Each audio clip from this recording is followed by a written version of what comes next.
தமிழக அரசியலில் இன்று ஒரு மிகப்பெரிய அதிரடி திருப்பம் ஏற்பட்டுள்ளது. அதிமுகவின் மூத்த தலைவர்களில் ஒருவரான பன்னீர்செல்வம் இன்று அதிகாரப்பூர்வமாக திமுகவில் இணைகிறார். பிப்ரவரி 20ஆம் தேதி தமிழக முதல்வர் மு.க.ஸ்டாலினை சந்தித்த போதே இந்த அரசியல் மாற்றம் குறித்த பேச்சுக்கள் வலுவாக எழுந்தன. கடந்த சில ஆண்டுகளாக அதிமுகவில் நிலவி வந்த அதிகாரப் போட்டி இப்போது ஒரு புதிய மற்றும் ஒரு எதிர்பாராத முடிவை எட்டியுள்ளது எனலாம். எடப்பாடி பழனிசாமி மற்றும் OPS இடையேயான மோதல் கட்சியின் ஒற்றுமையையும் அதன் வாக்கு வங்கியையும் பெருமளவு பாதித்தது. 2017ஆம் ஆண்டு மெரினாவில் அவர் தொடங்கிய தர்மயுத்தம்தான் அதிமுகவின் பிளவுக்கு முதல் புள்ளியாக அமைந்தது என்பது அரசியல் வரலாறு. தர்மத்தின் வழியில்தான் போராடுவதாக கூறி அவர் தொடங்கிய அந்த போராட்டம் கட்சிக்குள் மிகப்பெரிய அதிர்வுகளை உண்டாக்கியது. 2022ஆம் ஆண்டு அதிமுகவின் பொதுக்குழுவில் எடுக்கப்பட்ட முடிவின்படி OPS கட்சியின் அனைத்து பொறுப்புகளிலிருந்தும் நீக்கப்பட்டார். அதன் பிறகு அவர் மேற்கொண்ட அனைத்து சட்ட போராட்டங்களும் தேர்தல் ஆணைய முறையீடுகளும் அவருக்கு பெரிய அளவில் கை கொடுக்கவில்லை. அதிமுகவின் கதவுகள் தனக்கு நிரந்தரமாக மூடப்பட்டதை உணர்ந்த OPS தனது அரசியல் எதிர்காலத்தை காப்பாற்றிக் கொள்ள ஒரு முடிவை எடுக்க வேண்டியிருந்தது. தனது ஆதரவாளர்களுடன் நடத்திய நீண்ட ஆலோசனைகளுக்கு பிறகே அவர் திமுகவில் இணைய தீர்மானித்ததாக கூறப்படுகிறது. பாஜக தலைமையிலான தேசிய ஜனநாயக கூட்டணியில் இருந்து அவர் வெளியேறியதும் அவரது அரசியல் திசையை மாற்ற ஒரு முக்கிய வாய்ப்பாக அமைந்தது. தேசிய தலைவர்கள் கொடுத்த சில சமிக்ஞைகளும் திமுகவின் தற்போதைய பலமும் OPS-ஐ இந்த முடிவை நோக்கி வேகமாக நகர்த்தியது. முதல்வர் ஸ்டாலினின் நல்லாட்சியை OPS பகிரங்கமாக பாராட்டிய போதே அவர் உதயசூரியன் சின்னத்தை நோக்கிச் செல்வது உறுதியானது. இன்று சென்னை அண்ணா அறிவாலயத்தில் முதல்வர் ஸ்டாலின் முன்னிலையில் இந்த இணைப்பு விழா மிகவும் பிரம்மாண்டமாக நடைபெறுகிறது. ஆயிரக்கணக்கான தொண்டர்கள் மற்றும் ஊடகவியலாளர்கள் முன்னிலையில் OPS இன்று அதிகாரப்பூர்வமாக திமுகவில் இணைந்தார். இது தமிழக அரசியலில் ஒரு புதிய அத்தியாயத்தை தொடங்கி வைத்துள்ளது என்று அரசியல் நோக்கர்கள் கருதுகின்றனர்.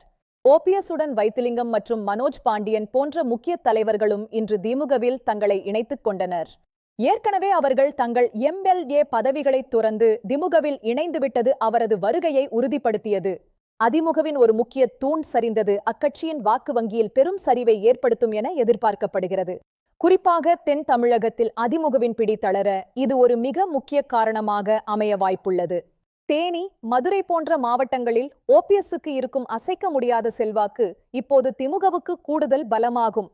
தேவர் சமூக வாக்குகளை குறிவைத்து திமுக இந்த காய்நகர்த்தலை மேற்கொண்டுள்ளதாக அரசியல் விமர்சகர்கள் விவாதிக்கின்றனர். 2026ஆம் ஆண்டு தேர்தலை எதிர்கொள்ள திமுக தனது பலத்தை அடிமட்ட தொண்டர்கள் வரை இப்போதே பலப்படுத்தி வருகிறது. மற்ற கட்சிகளில் இருந்து செல்வாக்கு மிக்க தலைவர்களை ஈர்ப்பது வரும் தேர்தலில் திமுகவுக்கு ஒரு பெரும் வெற்றியை பெற்றுத்தரும். எடப்பாடி பழனிசாமி தரப்பில் இருந்தும் அதிமுகவின் முன்னணி தலைவர்களிடமிருந்தும் இதற்கு கடும் கண்டனங்கள் எழுந்துள்ளன. OPS ஏற்கனவே திமுகவின் முகவராகத்தான் செயல்பட்டு வந்தார் என்ற தங்கள் வாதம் இப்போது உண்மையாகியுள்ளது என அவர்கள் கூறுகின்றனர். தமிழக அரசியலில் கூட்டணி சமன்பாடுகள் இப்போது முற்றிலுமாக மாறத் தொடங்கியுள்ளன.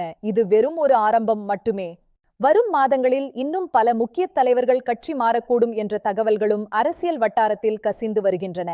தமிழக அரசியல் வரலாற்றில் இதுபோன்ற கட்சி தாவல்கள் புதியதல்ல என்றாலும் OPS போன்ற ஒரு மூத்த தலைவரின் மாற்றம் முக்கியமானது.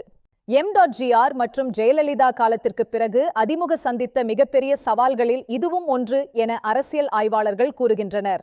பொதுமக்களிடையே இந்த தகவல் பெரும் பரபரப்பை ஏற்படுத்தியுள்ளது. இது ஒரு தவிர்க்க முடியாத மாற்றம் என சிலர் கூறுகின்றனர்.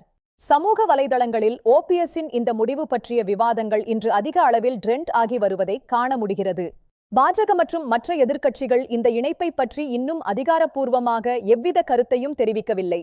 தமிழக அரசியலில் கூட்டணி அமைப்பதில் ஒரு புதிய போட்டி இப்போது உருவாகியுள்ளது. ஒவ்வொரு கட்சியும் தனது பலத்தை தக்க வைக்க போராடும்.